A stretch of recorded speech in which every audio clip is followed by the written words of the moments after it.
Question हो गए थे, कुछ पता है तुम्हें? कितने नंबर का क्वेश्चन करवा दिया मैंने?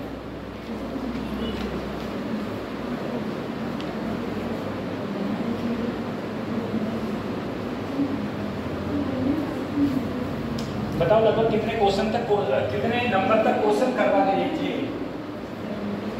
कुछ अनुमान हो?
कहाँ तक करा दिए थे इसमें क्वेश्चन?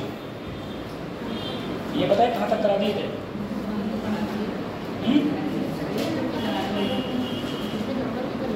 हाँ नंबर नहीं पड़े, ये तो पता होगा कि हाँ यहाँ कोशिश ये क्वेश्चन तक हो गए थे।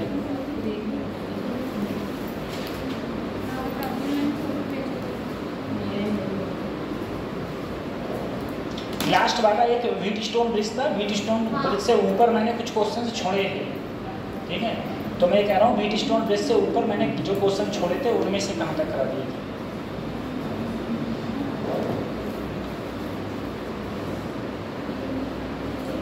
ईएमबीएफ वाला क्वेश्चन था, मैग्नेटिक फील्ड लास्ट वाला ईएमबीएफ था।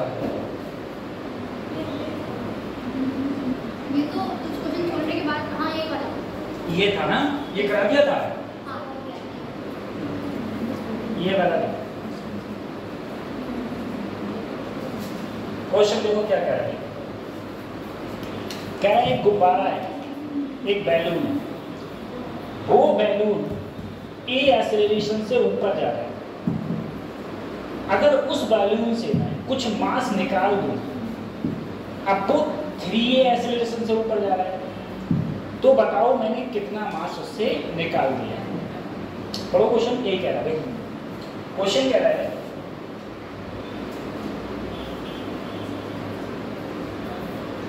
a balloon and its content having mass m, इसका मास m है और मूव कर रहा है किस एक्सेलरेशन से?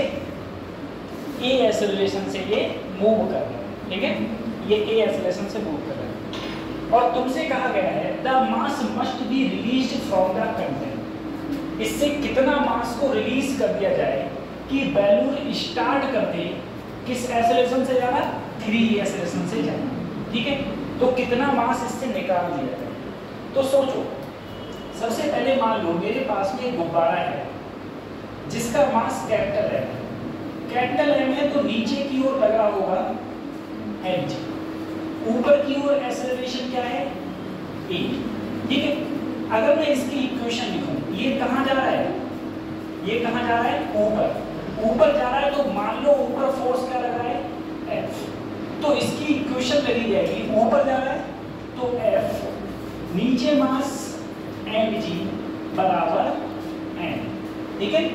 पहली इक्वेशन। दूसरी बार में यह कहा गया है अगर मैं इससे फोर्स निकालूं तो फोर्स बराबर मेरा आ जाएगा ma, m उधर जाएगा तो प्लस का mg। अब मैंने कहा यही जो गुब्बारा है इसमें से मास निकाल दिया। पहले मास क्या था? कैपिटल M, मान लो स्मॉल m निकाल दिया, ठीक है? या m डैश निकाल दिया। देखो इसने कहा कितना मास निकाल दिया। अब एक्सेलरेशन ऊपर की ओर क्या हो गया? 3। फोर्स तो अब भी उतना ही लग रहा है, लेकिन अब जो मास है नीचे, पहले मास m था तो mg लग रहा था, अब लगेगा m minus m dash into g। ऊपर जा रहा है तो सर f माइनस नीचे m minus M dash G बराबर m minus M dash into M.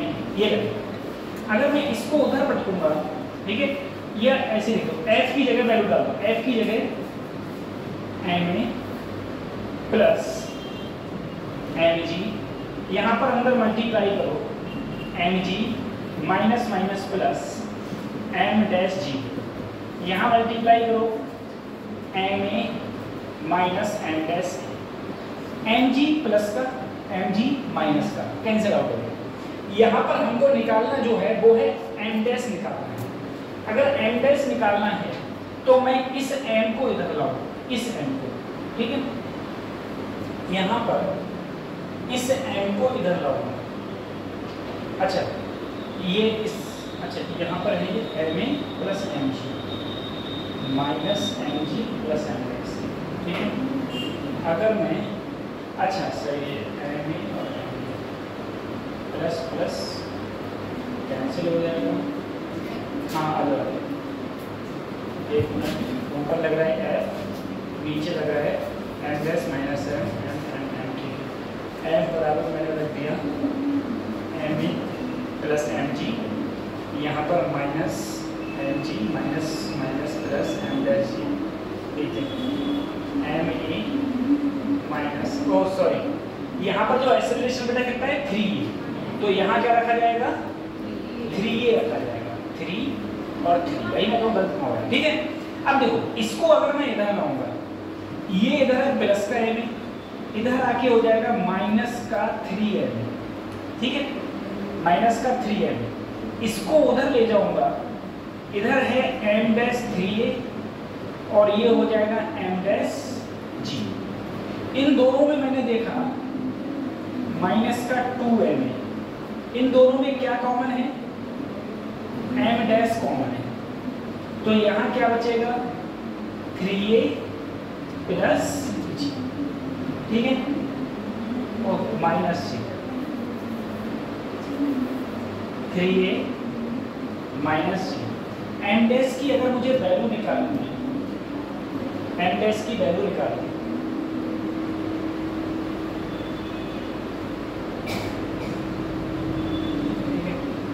तो m डैश की वैल्यू आ रही है माइनस का 2ma into 3a minus g।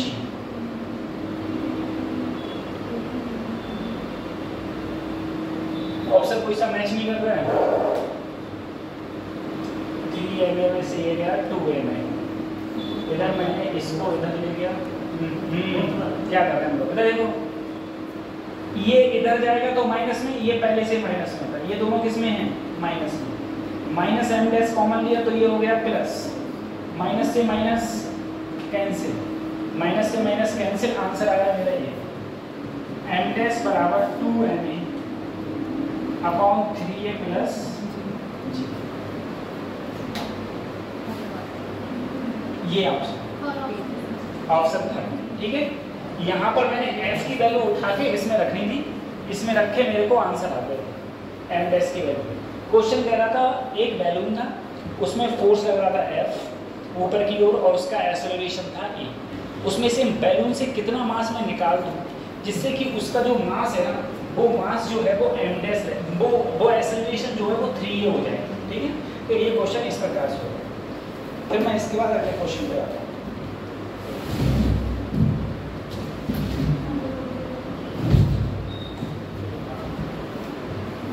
अगला क्वेश्चन करें,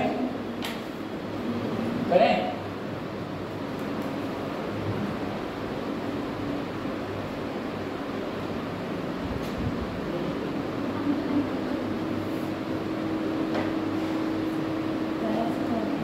क्वेश्चन अगला, ठीक। ये क्वेश्चन देखो, सबसे पहले इसमें फार्मूला बताओ और कहना क्या चाह रहा है ये बताओ, क्वेश्चन कैसे होगा, क्वेश्चन क्या कह रहा है, पढ़ो फटाफट, और क्वेश्चन क्या कह रहा है ये बताओ।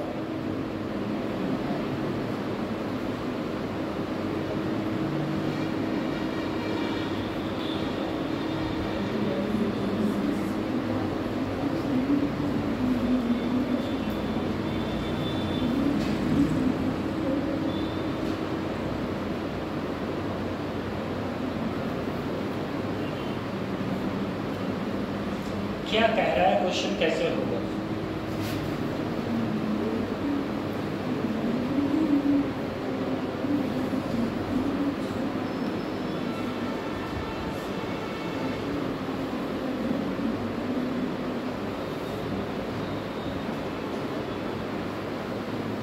करें?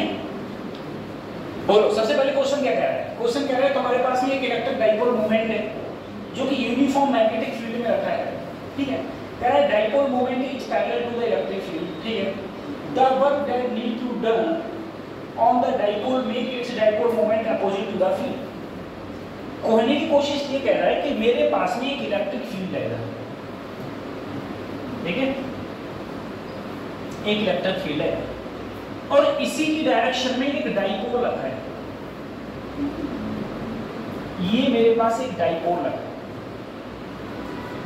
-q + q, ये तो डाइपोल होता है। कह रहा है इस डाइपोल को मैं अपोजिट कर दूं, ये मेरा इनिशियल है। अब मेरा फाइनल ये हो जाए कि इधर प्लस और इधर, तो ये कितना घूमा होगा? पहले कोण कितना बना रहे हैं? 0 डिग्री। बाद में घूम के अगर ऐसे हो गया तो ये कितना घूम गया? 180 डिग्री, ठीक है? तुमसे कह रहा है तो बताओ कितना वर्क डन मैंने किया। तो वर्क डन का फार्मूला क्या होता है? और कोई भी डाइपोल अगर किसी इलेक्ट्रिक फील्ड में घूमेगा, मूव करेगा, तो बताओ वर्क डन का फार्मूला क्या होता है? वर्क डन का फार्मूला क्या होता है? PE, ठीक है? PE ऐसे ही, पहले एंगल है 0, फिर एंगल हो गया 180। cos 0 की वैल्यू, इसकी वैल्यू माइनस माइनस, आंसर क्या आ गया? 2P, ठीक है? 2P। अब देखो 2 ऐसे ही, इलेक्ट्रिक डाइपोल कितना दे रखा है? 6 × 10⁻⁻, और B की वैल्यू, E की वैल्यू दे रखी है, ये -6 + 6, आंसर कितना आया? 12 जूल इसका आंसर। तो जब तक फार्मूला नहीं पता है तब तक कुछ करने वाले नहीं। अच्छा मुझे बताओ, इलेक्ट्रिक डाइपोल स्टेबल कब होता है, अनस्टेबल कब होता है? एक होती है स्टेबल कंडीशन, एक होती है अनस्टेबल कंडीशन। ये सब चीजें मैंने नोट करके लिखाई हुई है तुम्हारे पास कि स्टेबल कंडीशन कौन सी है, अनस्टेबल कंडीशन कौन सी है।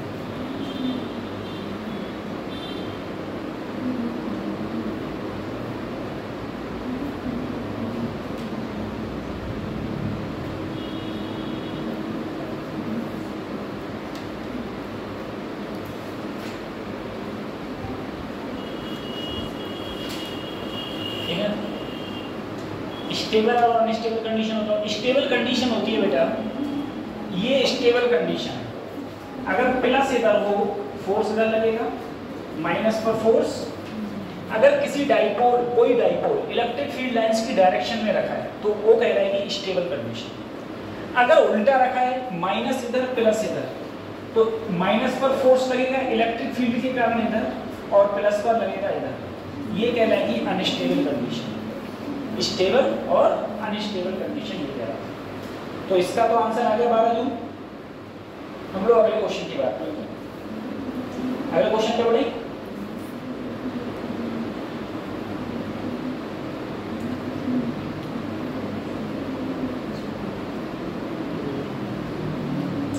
अगला क्वेश्चन, अगला क्वेश्चन करते हैं।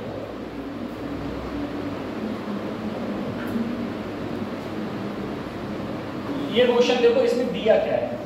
सबसे पहले ये दिखा करो क्वेश्चन के अंदर दिया क्या है।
एक का तो क्वेश्चन कर दो कम से कम। क्या कह रहा है देखो सबसे पहले,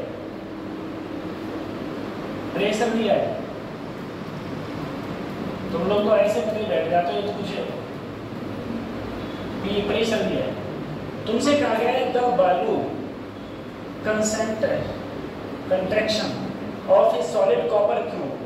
सॉलिड कॉपर क्यूब की एक लंबाई दी है 10 सेंटीमीटर, ठीक है। जब इसे इतना प्रेशर दिया जाता है, ठीक है, तो ये कह रहा है कि बताओ बालू में चेंजमेंट कितना आएगा, और साथ में तुमको क्या दिया है, bulk modulus. Sir bulk modulus का फार्मूला होता है B equal to, bulk modulus का किसी को फार्मूला पता है, B equal to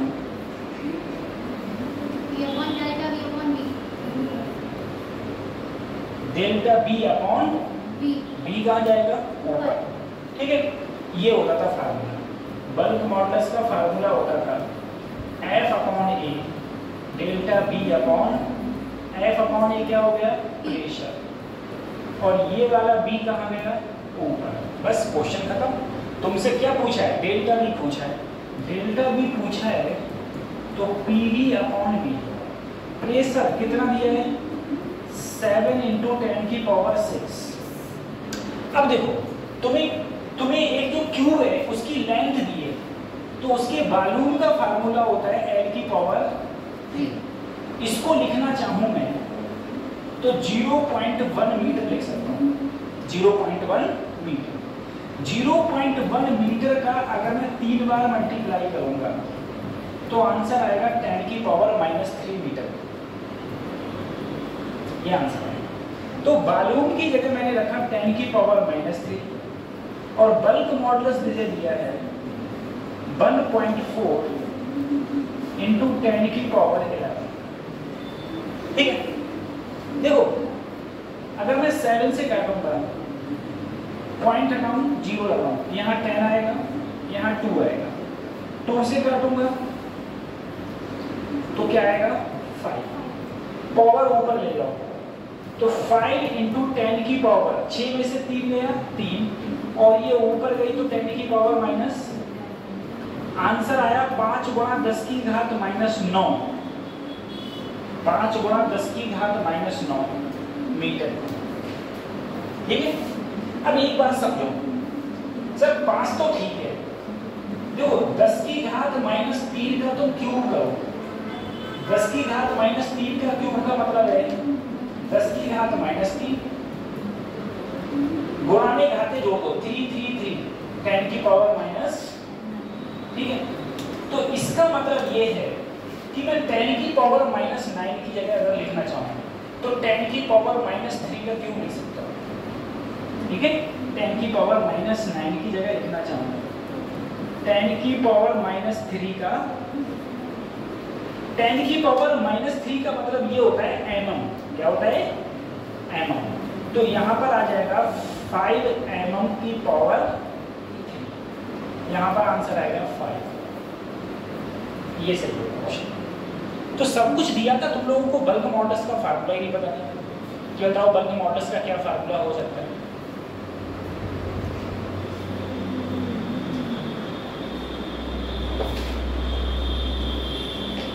bulk modulus का क्या फार्मूला होगा,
बता दिया।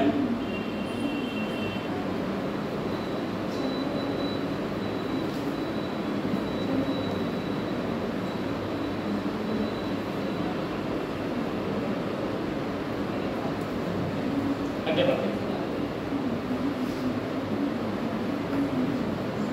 ये करा दिया था, ये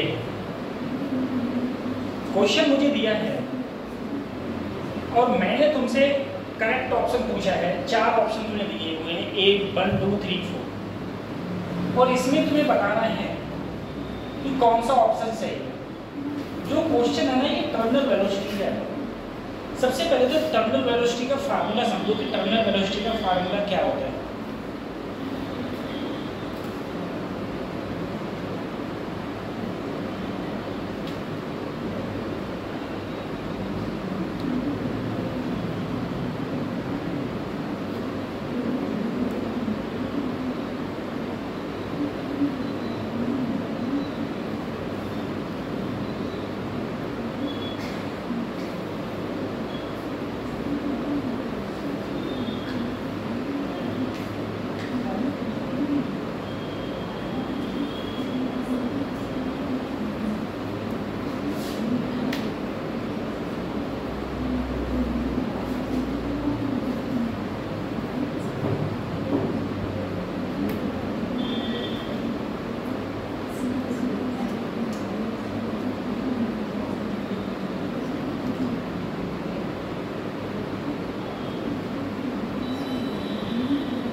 बताओ कैसे हो गई।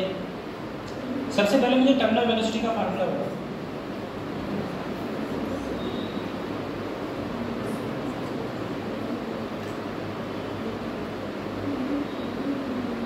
सबसे पहले मुझे टर्मिनल वेलोसिटी का फार्मूला बताओ कि टर्मिनल वेलोसिटी का क्या फार्मूला होगा।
ये होता है,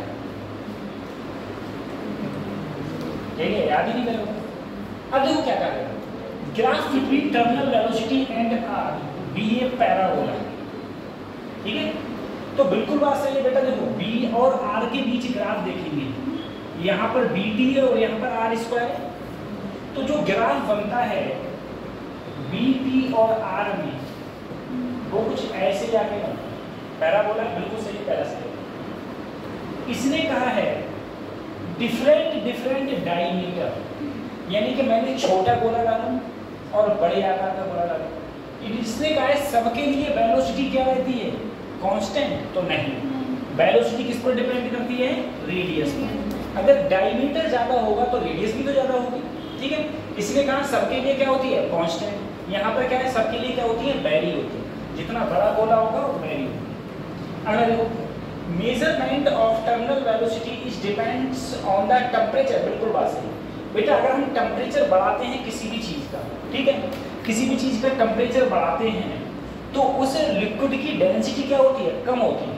लिक्विड की डेंसिटी कम, लिक्विड की डेंसिटी कम होगी तो टर्मिनल वेलोसिटी क्या होगी? चेंज होगी। इसलिए कहा is dependent, measurement of terminal velocity is dependent on the temperature. बिल्कुल सही है, टेम्परेचर पर डिपेंड करती है। कौन सा सही है? ए और सी। तो ए और सी किस में आ रहे हैं? सेकंड में। अगला देखो डी, डी नहीं सही, ई देखो, if the ball are dropped with some initial speed, अगर मैं किसी स्पीड से बॉल को किस में डालूं? लिक्विड में डालूं, तो इसने कहा है ईटा विल बी चेंज, नहीं, ईटा चेंज नहीं होगा, ठीक है, ये कांस्टेंट रहता है, ठीक है। तो ये क्या हो जाएगा? गर्म, ठीक।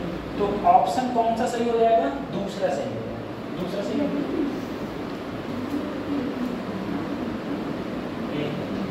लेकिन टर्मिनल वेलोसिटी का फार्मूला भी तो याद रखो कि टर्मिनल वेलोसिटी का फार्मूला क्या होता है।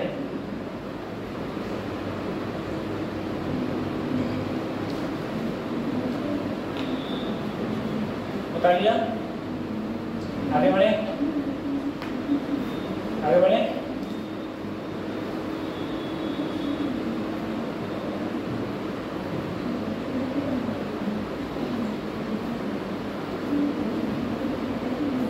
ये क्वेश्चन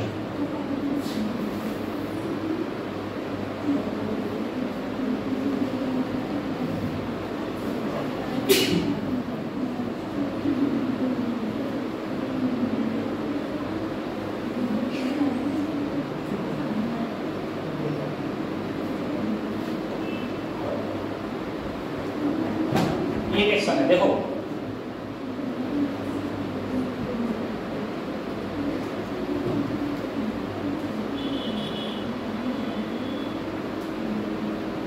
देखो बेटा, इसमें क्या है? Surface tension.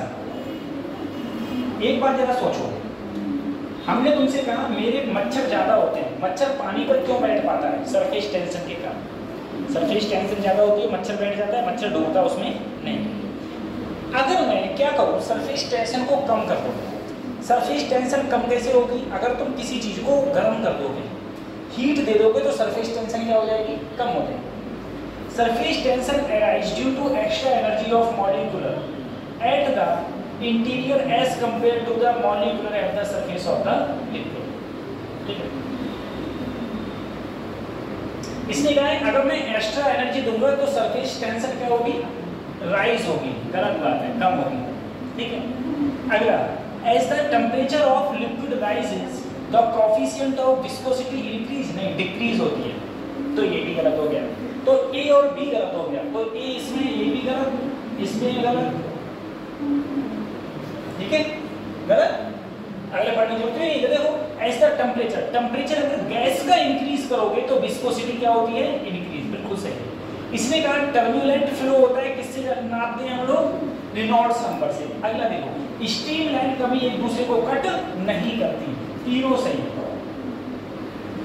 तो ऑप्शन से जाओगे तो ज्यादा बेनिफिट रहेगा, जल्दी क्वेश्चन को कर पाओगे। तो ऑप्शन हो जाएगा C D E, C D E option बिल्कुल ठीक हो जाएगा, सी डी ई बिल्कुल ठीक हो जाएगा।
बताओ इसका क्या होगा, ये तो बता दो कम से कम। जो तुम लोगों की नीट तैयारी कितनी अच्छी है।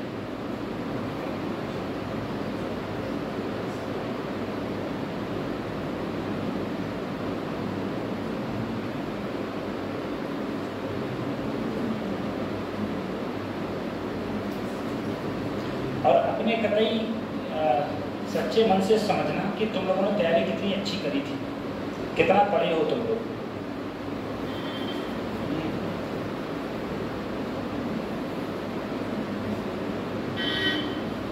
कोई मुझे सिर्फ फार्मूला बता दे, ऑप्शन तो छोड़ो, तो ऑप्शन तो छोड़ो, कोई मुझे फार्मूला बता दे बस। नहीं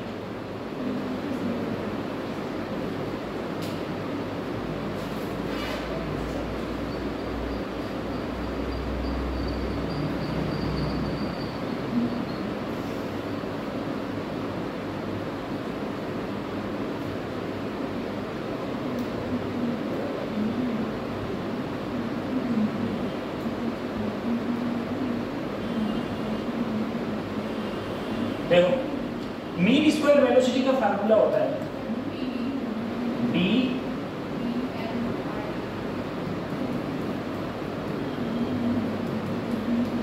ठीक है। अगर मैं इसका स्क्वायर करूंगा तो b स्क्वायर डायरेक्टली प्रोपोर्शनल किसके होगा, इसलिए कहा है इस साइड में स्क्वायर रहे तो स्क्वायर की पावर क्या है 1 और t पर भी पावर क्या है 1। कैसा रहेगा, स्ट्रेट लाइन ग्राफ है। जो ग्राफ रहने वाला है वो जस्ट कैसे रहने वाला है, स्क्वायर का। देखो मीन स्क्वायर वेलोसिटी, तो स्क्वायर वेलोसिटी इधर स्क्वायर और इधर टी की पावर 1, दोनों का ग्राफ पूछा गया है। ऑप्शन 1 मेरा बिल्कुल ठीक हो, ये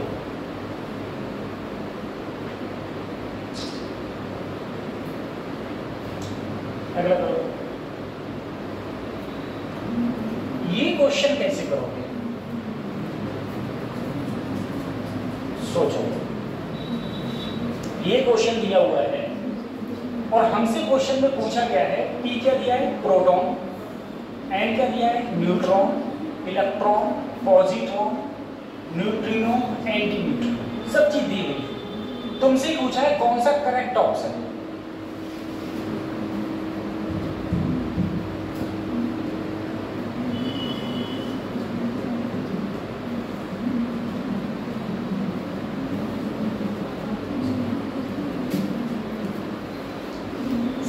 इलेक्ट्रॉन माइनस का मतलब क्या होता है, अगर इलेक्ट्रॉन माइनस आएगा तो इधर एंटी न्यूट्रिनो आएगा और प्लस आएगा तो क्या आएगा न्यूट्रिनो। तो इसके ऊपर माइनस लगा हुआ था नहीं, तो ये तो क्या हो गया। यहाँ देखो, यहाँ पर क्या लगा हुआ है प्लस, प्लस के ऊपर एंटी न्यूट्रिनो नहीं आता। जैसे यहाँ प्लस है, प्लस के ऊपर सिर्फ न्यूट्रिनो है, एंटी नहीं आएगा। तो या तो ये सही है या तो ये सही, ठीक है। अब देखो, क्योंकि यहाँ पर E माइनस है तो क्या है एंटी न्यूट्रिनो। एंटी न्यूट्रिनो हमेशा E माइनस के साथ ही आएगा और E प्लस के साथ सिर्फ न्यूट्रिनो आएगा, ठीक है। अब दूसरी चीज देखो, सर न्यूट्रॉन है, क्या है न्यूट्रॉन। न्यूट्रॉन तुम्हें पता है न्यूट्रॉन पर कोई चार्ज नहीं होता, न्यूट्रॉन पर कोई चार्ज नहीं होता। अगर यहाँ देखोगे प्रोटॉन भी क्या है पॉजिटिव, ये भी क्या है पॉजिटिव, दोनों पॉजिटिव है और इस पर कोई चार्ज होता नहीं। तो यहाँ पर देखो प्रोटॉन पॉजिटिव, इलेक्ट्रॉन नेगेटिव, दोनों आपस में कैंसिल आउट होंगे, फिर से क्या हो जाएंगे न्यूट्रल हो जाएंगे। और न्यूट्रॉन पर कोई चार्ज होता नहीं है, न्यूट्रल होता है, यानी कि पहला ऑप्शन ये होगा।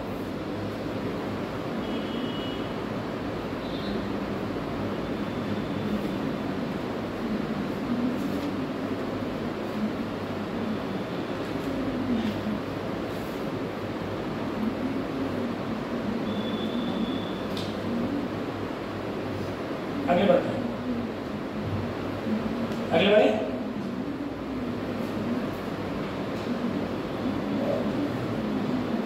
ये कर दो, अच्छा ये तो कर दो।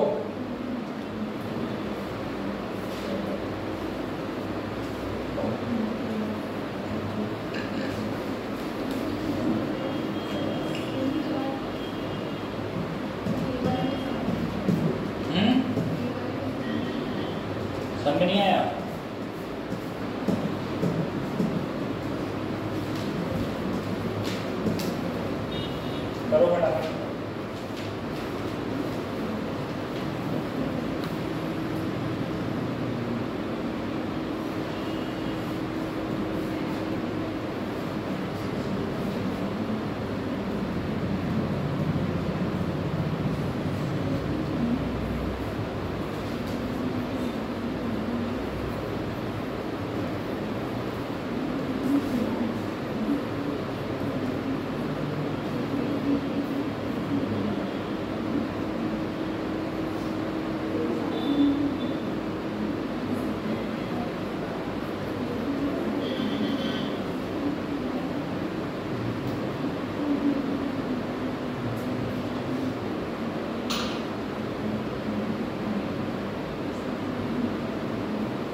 देखो सबसे पहले ट्रुथ टेबल बनाओ, ए बी और वाई।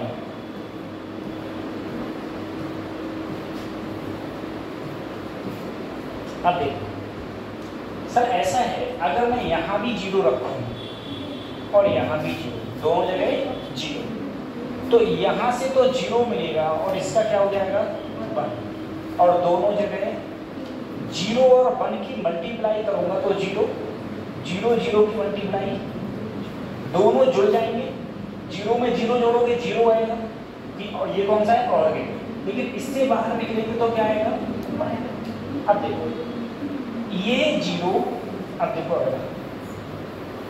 अगला ये 0 और ये 0 और ये 1 का क्या हो जाएगा 0, दोनों 0 हो गए, 0 0 0, ये 0 ये 1, 0 और 1 का भी क्या हो जाएगा मल्टीप्लाई 0 0 0 0, लेकिन इससे बाहर क्या निकलेगा।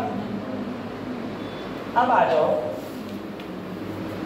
ये 1 है और ये क्या है, ये 1 का तो 1, 0 का क्या हो जाएगा 1, 1 का 1, यहाँ 1 और यहाँ 0, 1 और 0 और गेट है, कौन सा गेट है और गेट, 1 और 0 जोड़ोगे क्या आएगा 1 1, लेकिन इससे बाहर निकलेगा तो क्या आएगा 0। अब यहाँ पर देखो दोनों जगह में क्या कर दूं बंद कर दूं, यहाँ भी 1 यहाँ भी 1, तो ये 1 और 1 का 0, 1 का 0 0, 1 और 1 दोनों को जोड़ेंगे तो क्या आएगा 1, और 1 का 1 जब इससे बाहर, वो दोनों को जोड़ेंगे तो 1 इससे बाहर निकलेगा क्या आएगा, ये मेरी ट्रुथ टेबल आई, ठीक है।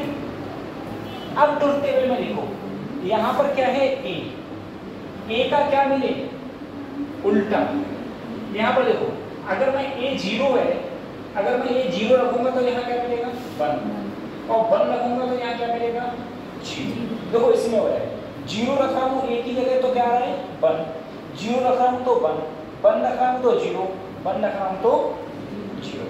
कौन सा सही बैठ रहा है, ऑप्शन फर्स्ट मेरा बिल्कुल ठीक बैठा है। दूसरा तरीका है बूलियन एक्सपेंशन से। बूलियन एक्सपेंशन से देखो मैं कैसे करा इस क्वेश्चन को, बूलियन एक्सपेंशन से ऐसे करा, ये है मेरा ए, ये बी बार हो जाएगा, ठीक है, क्योंकि नॉट से होके गुजरे, ये मेरा ए और ये है बी, दोनों का मल्टीप्लाई करूंगा तो ए डॉट बी बार, दोनों का मल्टीप्लाई करूंगा तो ए बी, ये होता है जोड़। जब ये जोड़ेगा तो ए बी बार ऊपर पूरा क्या आ गया 9, ये मैंने यहाँ लिख दिया। इन दोनों में ए कॉमन था, ए कॉमन ले लिया, यहाँ बचा बी बार प्लस, मैं जानता हूँ बी बार प्लस बी क्या होता है मेरा 1, तो यहाँ 1 का ऊपर तो बार मेरा है, तो 1 ए से 1 की मल्टीप्लाई करी तो ए हो गया, ए का क्या आ गया बार, ए का बार किसमें दिख रहा है फर्स्ट वाले, फिर से फर्स्ट वाला, ठीक है। तो मैंने 2 तरीके से क्वेश्चन कर दिया, एक बूलियन एक्सपेंशन से और एक मैंने ये क्वेश्चन कर दिया तुम्हारा डिजिट्स लेके, ऑन ऑफ लेके, 1 0 1 0 1 लेके, ट्रुथ टेबल द्वारा 2 तरीके से क्वेश्चन कर दिया।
उठा लिया?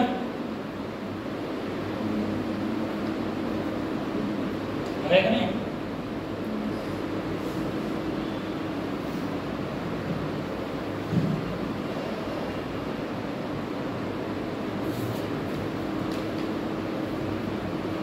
ये क्वेश्चन इक्विवेलेंट रेजिस्टेंस पूछा है, तो करेगा और इसका मैट्रिक्स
बताओ क्या आंसर आया इसका?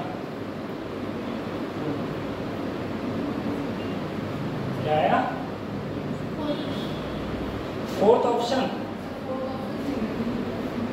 R13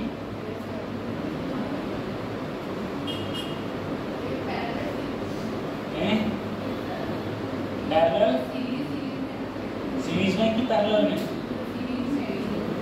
देखो इस प्रकार का कोई क्वेश्चन है तो क्या करना तुम लोग, सबसे पहले यहाँ नाम लिखो।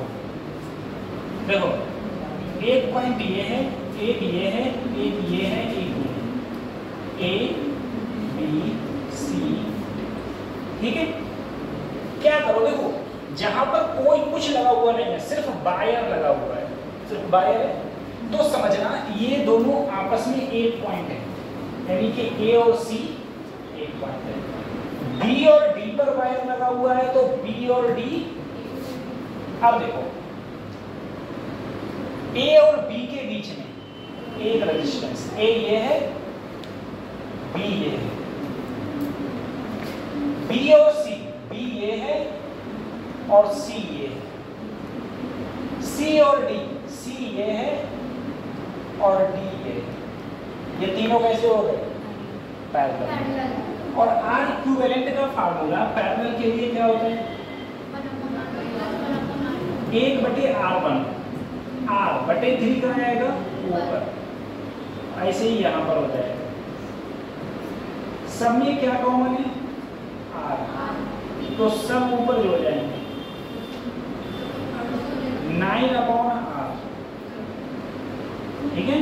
तो अगर मैं यहाँ से R इक्विवेलेंट की वैल्यू निकालूं तो आंसर क्या आएगा? R/9, बस खत्म, ठीक है? थर्ड ऑप्शन है ये क्वेश्चन।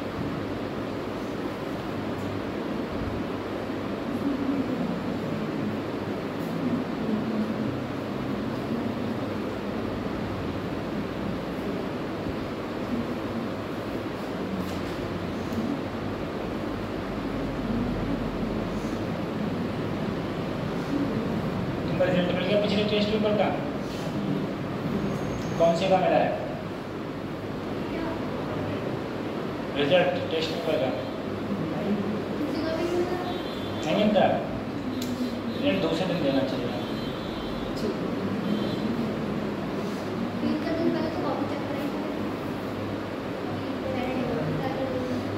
नीट के जो पेपर हुआ था उसके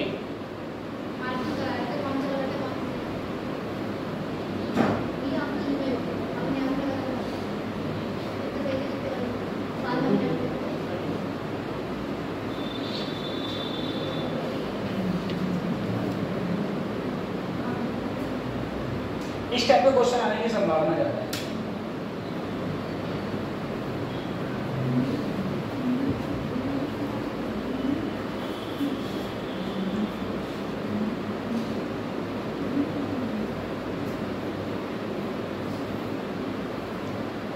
पहले क्वेश्चन पढ़ो क्या कह रहा है।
करें क्वेश्चन को देखो।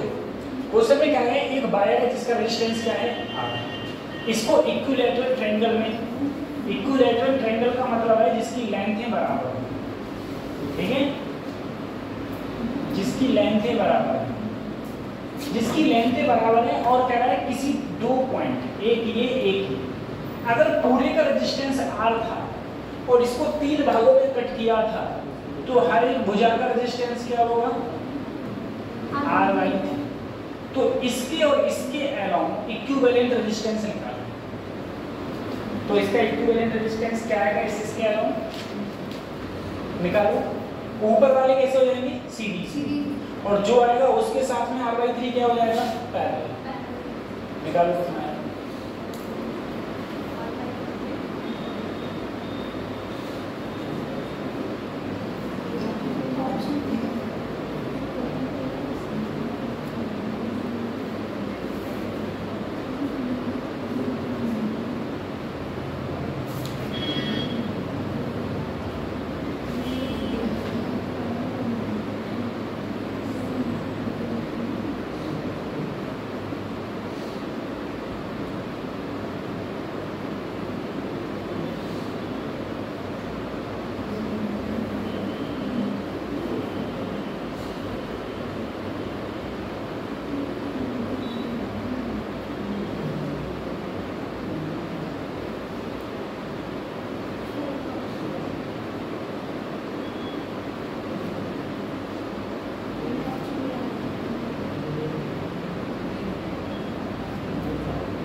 बताओ ना।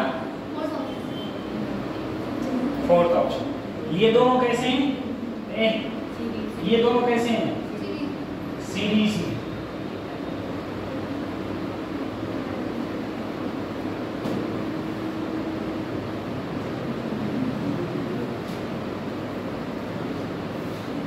ठीक है, ये दोनों सीरीज में, तो ये दोनों सीरीज का क्या आएगा? r/3 प्लस r/3 2r/, और ये 2r/3 r/3 के साथ कैसे पैरेलल है, तो इसका जो r इक्विवेलेंट आ जाएगा, मैं r' मान ले रहा हूँ, 2r/3 into r/3 2r/3 plus r/3 ऊपर आएगा 2r² 9 और नीचे क्या आएगा? यहाँ आंसर आएगा 2/9r 2/। अगर उसने कहा मैं इसी चीज को स्क्वायर में बदल दूं, अगर स्क्वायर में बदल दूंगा उसके बाद में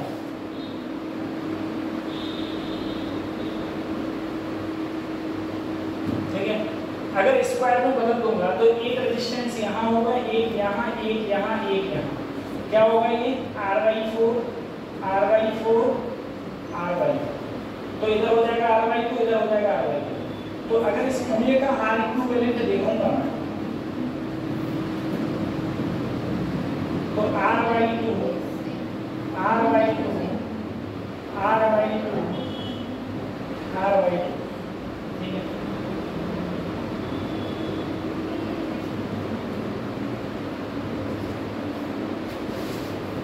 r/4, ठीक। दोनों का क्या कर रहे हैं? रेशियो लूंगा r' अपॉन r'।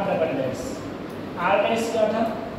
2r/9 और ये क्या है? r/, r से 4 गया ऊपर, आंसर क्या आया? 8/। ये आंसर, ठीक है। ट्रायंगल का 2/9r आ गया, स्क्वायर का देखो, स्क्वायर को कितने भागों में करा है? 4 भागों में। ट्रायंगल को 3 भागों में करा था, तो हर एक भुजा कितनी थी? r/3। स्क्वायर को 4 भागों में किया है, तो हर एक भुजा क्या है? r/4, ठीक है। इसका इक्विलैटरल ट्रायंगल निकाला r/4, उसका आया 2r/9, दोनों का रेशियो ले लिया, आंसर आया 8/9। ये हो जाएगा। फिर अगले बढ़ते हैं।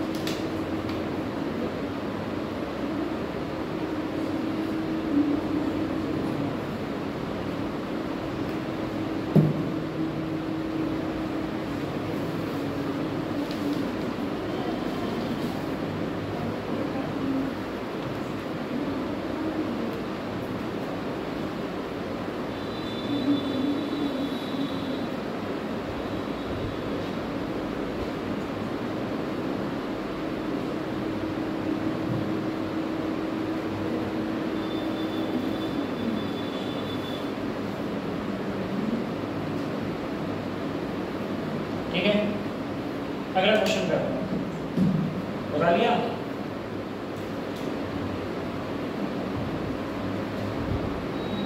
बता लिया? फिर अगला क्वेश्चन करो।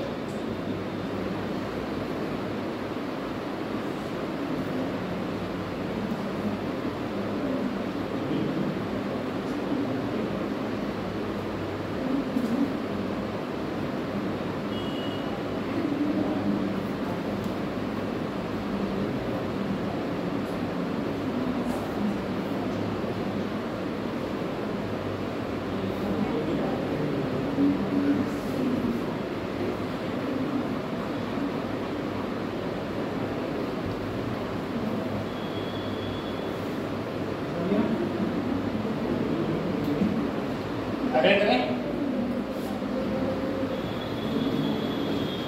ये क्वेश्चन करो।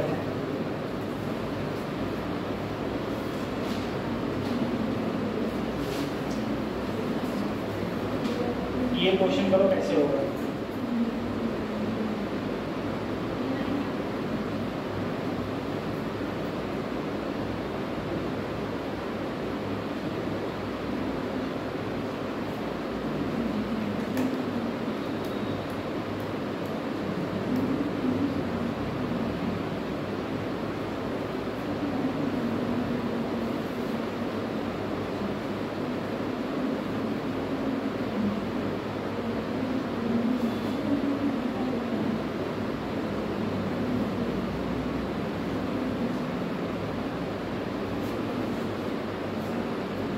बोलो। सबसे पहले कहा गया है प्रोटॉन का मास क्या है m और उसके पास कुछ एनर्जी और वेवलेंथ है लैम्डा। उसमें का एक फोटोन है, ठीक है, जिसकी de Broglie wavelength of the photon है, ठीक है। तुमको क्या कह रहा है, if the proton is moving at non relativistic speed then the ratio of de Broglie wavelength. तो एक बार बताओ, अगर मैं ये कहूँ मेरे पास में कोई मास है, उसका लैम्डा का फार्मूला क्या होता था, एनर्जी की तरफ में, एनर्जी की तरफ में लैम्डा का फार्मूला पता है किसी को, इसे लैम्डा बनवाना h/√2m, यही तो होता था। ये किसके लिए था, ये था अगर तुम्हारे पास में कोई प्रोटॉन इलेक्ट्रॉन है तब। अगर मैं फोटोन के लिए कहूँ, फोटोन के लिए फार्मूला क्या होता था, फोटोन के लिए E बराबर क्या था, hc/λ, और लैम्डा बराबर क्या था, hc/E, ये था। इन दोनों का तुमसे क्या पूछा है, रेशियो। अगर इन दोनों का रेशियो का है तो λ1/λ2 ये हो गया h/√2me, hc/E, h से h गया, E गया ऊपर और C गया इसके पास, तो EC/2me। एक E से इसको काटूंगा तो यहाँ अंडर रूट बचेगा, तो ऊपर बचेगा C, नीचे बचेगा, एक मिनट, C ऊपर क्यों जाएगा, C जाएगा इसके पास, इसके पास, C जाएगा इसके पास, तो नीचे बचेगा, ऊपर बचेगा अंडर√E, नीचे बचेगा C और अंडर√2 है। कौन सा ऑप्शन सही बैठ रहे हैं, ऑप्शन थर्ड बिल्कुल सही पड़ेगा, ठीक है। सर इसमें ये फार्मूला किसको होता है, electron, proton, neutron, deuteron, alpha particle, इन सब के लिए ये फार्मूला होता है। मैंने तुम्हें बताया था कि डी ब्रोगली वेवलेंथ का जो फार्मूला होता है ना, जो कोई पार्टिकल जिसके अंदर मास होते हैं, एक तो होता है h/p या फिर h/mv या फिर h/√2me या फिर h/√2mev, ठीक है, ये सब फार्मूला होते हैं। यहाँ मुझे एनर्जी दी थी तो मैंने ये वाला लगा दिया था लैम्डा, और फोटोन के अंदर मास होता नहीं है तो वहाँ मास आता नहीं है, तो वहाँ सीधा लैम्डा का फार्मूला हो जाता है hc/E। इन दोनों का रेशियो पूछा था, ये आंसर, दोनों का रेशियो पूछा था, ये आंसर है।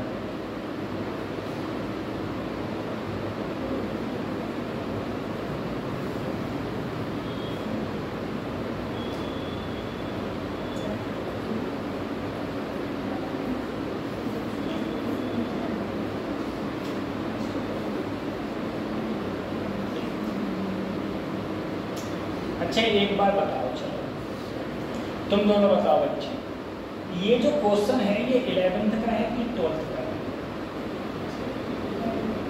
11th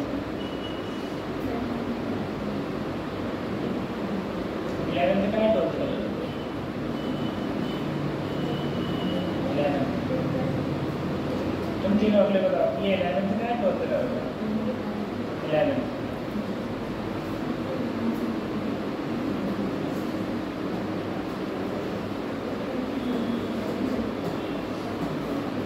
लिया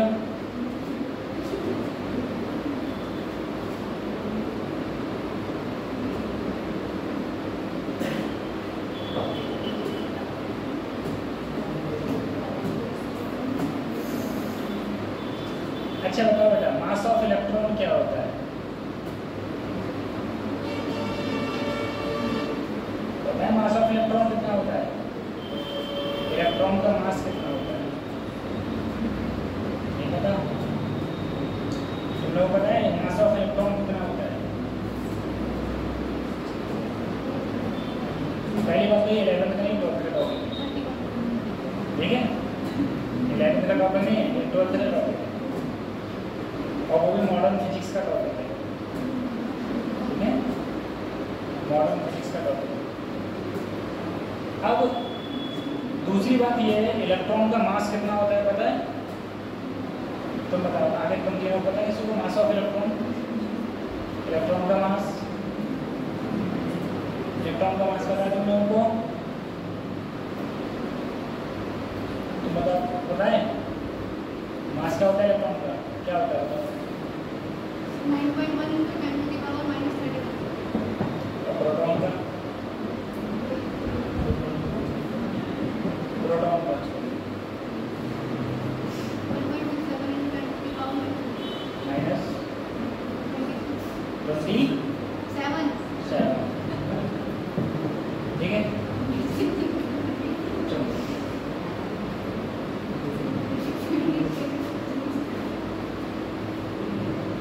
ये क्वेश्चन है।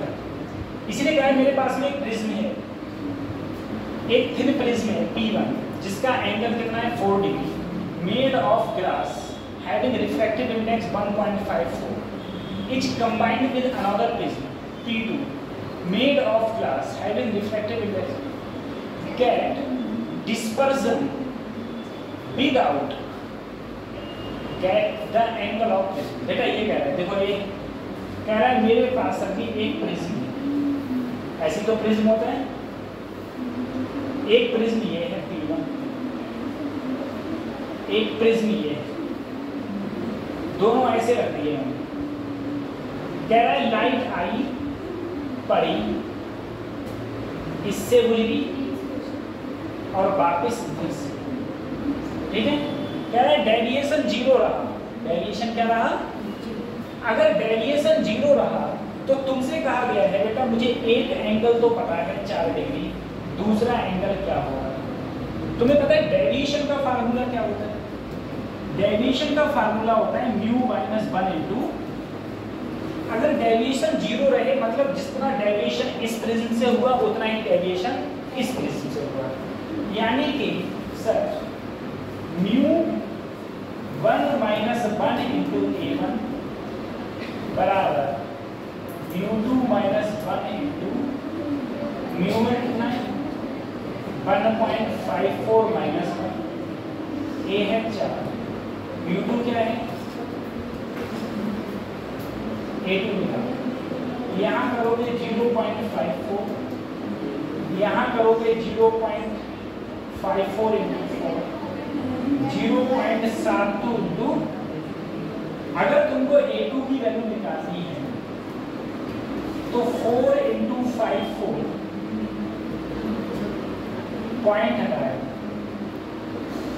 18 3 54, 18 चौक 4 से 4 कट गया, A2 की वैल्यू कितनी आ गई? ये आंसर हो गया।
ये वाला क्वेश्चन बताओ आंसर क्या होगा। 1 2 3 4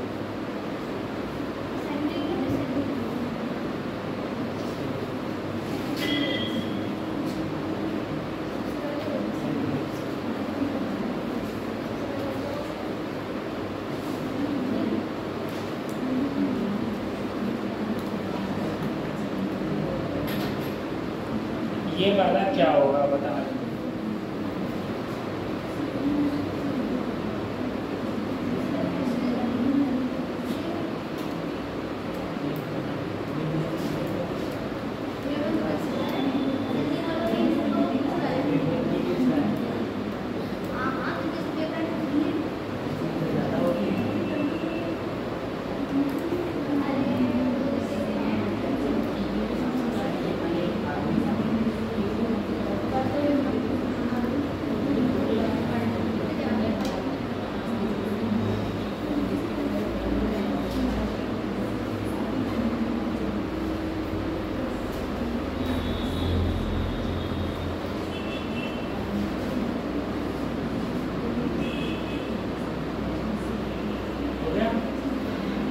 बताओ इसका आंसर क्या होगा।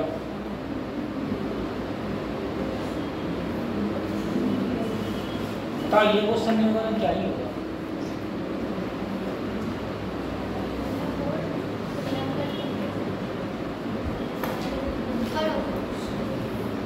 कौन सा ऑप्शन? Third option.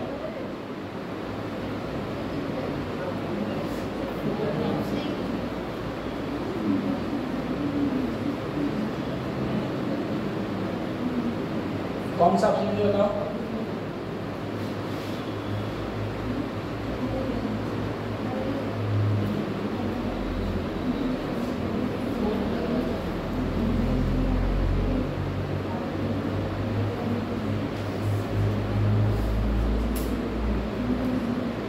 वेवलेंथ का रेशियो पूछा है, किसकी वेवलेंथ सबसे ज्यादा किसकी है।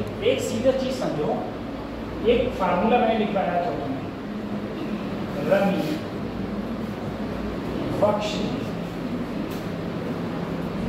ठीक है, रा से रेडियो, रा से रेडियो, एम से माइक्रो, आई से इंफ्रा, बी से विजुअल, कौन सी, यू से अल्ट्रा, एक्स से एक्स, और ये क्या हो गया, ये था।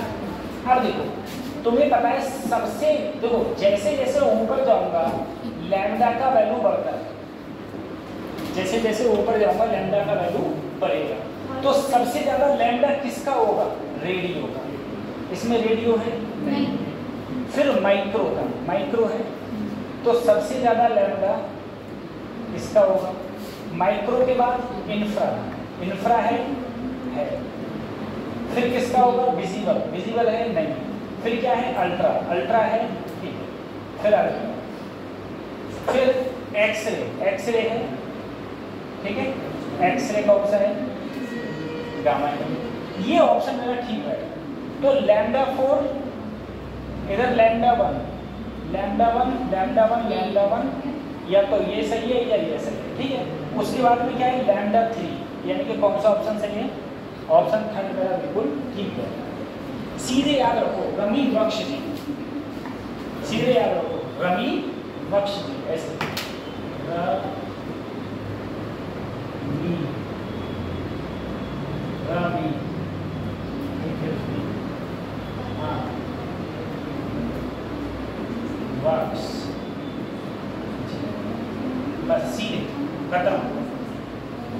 रमी वक्ष याद रखो, हो जाएगा। नीचे से ऊपर जाएंगे लैम्डा की वैल्यू इंक्रीज होगी, ऊपर से नीचे जाएंगे लैम्डा की वैल्यू डिक्रीज होगी। सिंपल सा।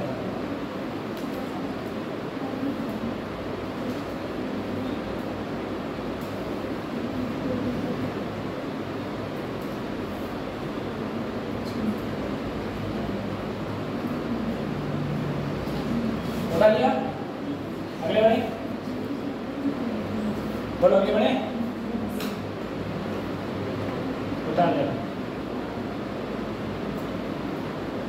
ये क्वेश्चन बताओ।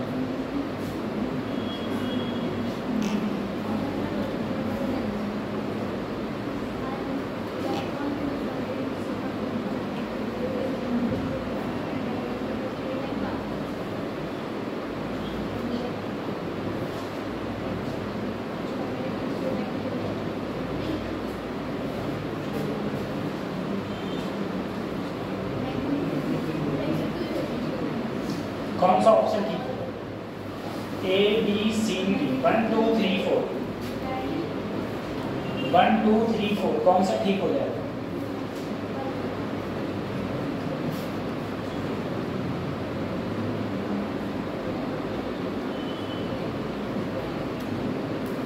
क्वेश्चन क्या कहा है पहले ये उसने कहा एक इलेक्ट्रॉन है, अगर मेरे पास में कोई यूनिफॉर्म मैग्नेटिक फील्ड है, तुम्हें पता है अगर इलेक्ट्रॉन मेरा इधर की ओर मूव करेगा तो उस पर कोई भी किसी प्रकार का फोर्स नहीं लगता है। क्यों फोर्स नहीं लगता है? F इक्वल टू क्या होता है? Q B sine magnetic field, और जिधर ये मूव कर रहा है दोनों के बीच में एंगल क्या हो जाएगा? 0, और साइन 0 क्या होता है? 0, यानी कि फोर्स क्या लग रहा होगा? अगर फोर्स 0 लग रहा है तो क्या ना वो ऊपर जाएगा ना वो नीचे जाएगा। तो बिल्कुल सही है और बिल्कुल सही स्टेटमेंट, बिल्कुल सही है और बिल्कुल सही स्टेटमेंट। अगला करूंगे, ठीक है? बिल्कुल सही है, बिल्कुल सही स्टेटमेंट।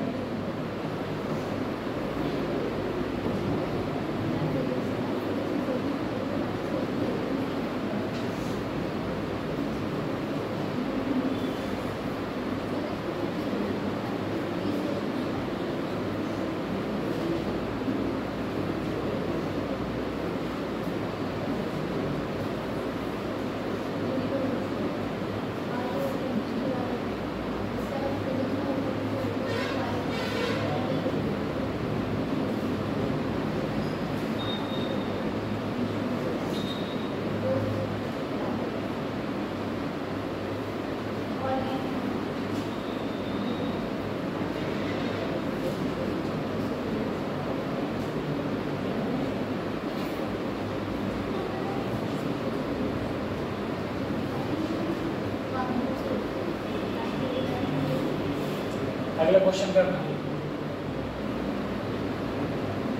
ये क्वेश्चन करो।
क्या है?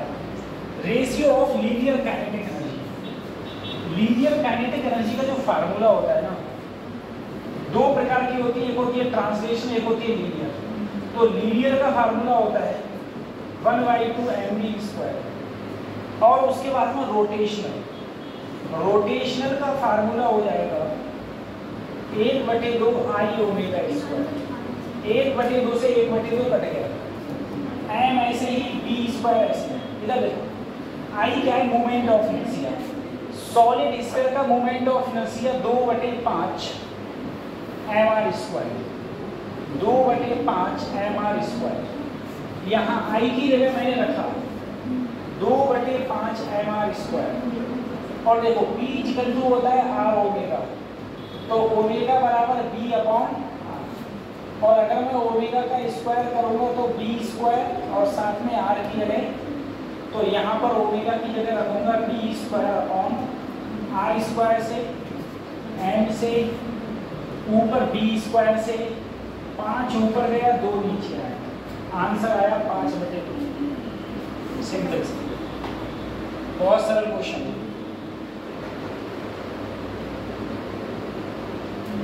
काइनेटिक एनर्जी और काइनेटिक रोटेशन, काइनेटिक एनर्जी का फार्मूला ये होता है 1/2 mv², 1/2 I omega. Movement of inertia solid square 2/5 mr², hollow square 2/3 mr², disc का सेंटर क्या होगा mr²/2, रिंग का mr², हॉलो सिलेंडर का mr², सॉलिड सिलेंडर का सेंटर क्या होगा mr²/2, ठीक है। किसी रॉड का सेंटर क्या होगा ml²/12, लास्ट कॉर्नर क्या होगा ml²/3, ठीक है। और उसकी एक्सिस क्या होगा 0 होता है। एंगल पर कर लें तो ml²/12 sin², ठीक है। पता नहीं ऐसे बहुत सारे हैं, पता करते हैं, ठीक है। ये क्वेश्चन ऐसे करके दिया है। तो मोमेंट ऑफ इनर्शिया भाई एक एक चीज याद होनी चाहिए आप लोगों को। अरे ये इसमें क्या है, मेरे पास में एक सॉलिड स्फीयर है और एक हॉलो स्फीयर है, और दोनों को एक ही हाइट से छोड़ दिया जाए, दोनों को एक ही हाइट से छोड़ दिया जाए। एक सॉलिड स्फीयर है और एक हॉलो स्फीयर है, एक सॉलिड है और एक हॉलो। दोनों का रेडियस सेम है, मास सेम है, सब कुछ सेम। कह रहे हैं नीचे पहले कौन आएगा, तो जिसका एक्सेलरेशन ज्यादा होगा वो पहले नीचे आएगा। सर एक्सेलरेशन का सीधा फार्मूला होता है, अगर कोई चीज लुढ़कते हुए नीचे आती है तो g sin थीटा बटे 1 + k²/r²। चाहे तो k की जगह रख दो i बटे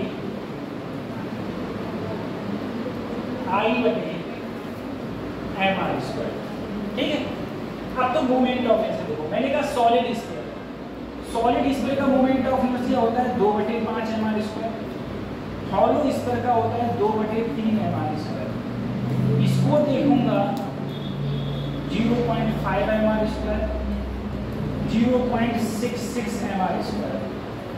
कौन सा ज्यादा है, कौन सा ज्यादा है?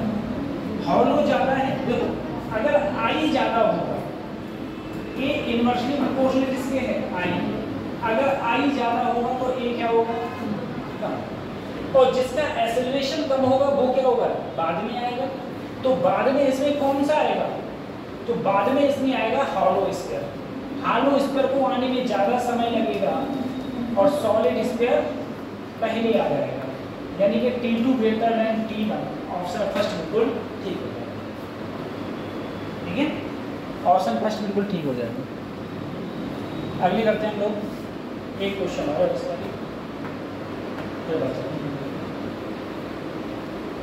ऐसा क्वेश्चन में एक भी और कराया था इससे पहले जब क्लास हुई थी, तो एक्सेलरेशन का फार्मूला मैं लिखवाया था g sin थीटा बटे 1 + I/mr², ठीक है। मैंने तो वेलोसिटी का भी फार्मूला लिखवाया था √2gh बटे 1 + k²/r², या 1 + 2gh √1 + I/mr², दोनों में से कोई नहीं हो गया। ये क्वेश्चन तो खुद करोगे, लास्ट क्वेश्चन, ठीक है। ये क्वेश्चन खुद करोगे कि इनमें से कौन सा करेक्ट बैठ रहा है, करेक्ट ऑप्शन इनमें से कौन सा है, ठीक है। इसमें कह रहा है आउटपुट तुमको क्या मिले 0, आउटपुट मिले 0। देखो अगर ये 0 मिलेगा आउटपुट, यहाँ 0 मिलेगा, इसका मतलब देखो 0 0 रखा 0 0, यहाँ क्या मिलेगा 0 0 0, और 0 जोड़ोगे 0 0, इससे निकला 1, गलत हो गया, ध्यान रखना चाहिए।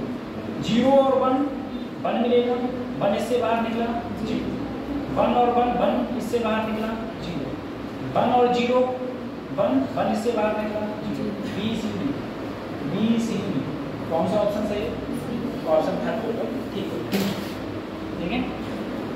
फार्मूला याद करो, फार्मूला लिखो, अभी काम करते हैं। अगर गाइस को तुम्हारी समझ में नहीं आ रहा है चल क्या रहा है।